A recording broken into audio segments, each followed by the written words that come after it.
Selamat siang, Kak Lois, Kak Naomi, Kak Heni, dan Kak Stari. Perkenalkan kami dari kelompok 2, terdiri dari saya Marsha, Saya Jovanka. Saya Anju. Saya Fiar. dan masih ada beberapa anggota kami yang lain yang tidak bisa hadir pada hari ini. Contohnya adalah Dara, Mora, dan Gabriel. Dan pada hari ini kami akan menjelaskan mengenai tokoh Alkitab kami, yaitu Yosua, yang merupakan tokoh penting dalam Alkitab yang dikenal sebagai penerus Musa dalam pemimpin bangsa Israel. Stay tuned. Jadi, Yosua adalah tokoh Alkitab yang dipilih Tuhan untuk memimpin bangsa Israel setelah Musa. Ia pertama kali diperkenalkan sebagai pembantu Musa yang setia. Dalam setiap tugas yang dipercayakan kepadanya, Yosua selalu menunjukkan ketaatan dan kesungguhannya dalam mengikuti kehendak Tuhan. Salah satu peristiwa penting yang melibatkan Yosua terjadi ketika Musa mengutus 12 pengintai ke tanah Kanaan.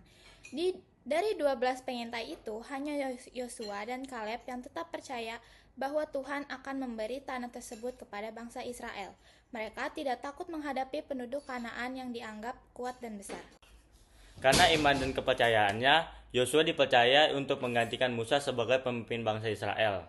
Dan sebelum Musa meninggal, Yosua menumpangkan tangannya kepada Musa sebagai simbol penggantian pertanggungjawaban kepemimpinan. Setelah Musa meninggal, Tuhan berfirman kepada Yosua agar ia kuat dan teguh hati. Tuhan juga berjanji akan menyertainya sebagaimana ia menyertai Musa. Janji ini menjadi penguatan bagi Yosua dalam menjalankan tugas yang besar sebagai pemimpin bangsa Israel. Jadi, tugas pertama Yosua adalah membawa bangsa Israel menyeberangi sungai Yordan menuju tanah perjanjian. Ketika para imam yang mengangkut tabut perjanjian menginjakkan kaki kepada sungai, berhentilah aliran sungai di sungai Yordan tersebut sehingga seluruh bangsa Israel dapat menyeberangi sungai Yordan tersebut di tanah yang kering. Sesudah itu, Yosua memimpin bangsa Israel untuk menghadapi kota Yeriko.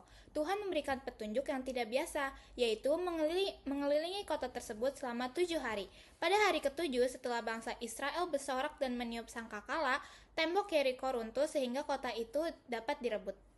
Dalam perjalanan memimpin bangsa Israel, Yosua menghadapi berbagai peperangan dan berbagai percobaan. Tetapi Yosua selalu meminta petunjuk Tuhan sebelum mengambil keputusan. Maka dari itu, bangsa Israel sering mendapatkan kemenangan atas musuh-musuh mereka.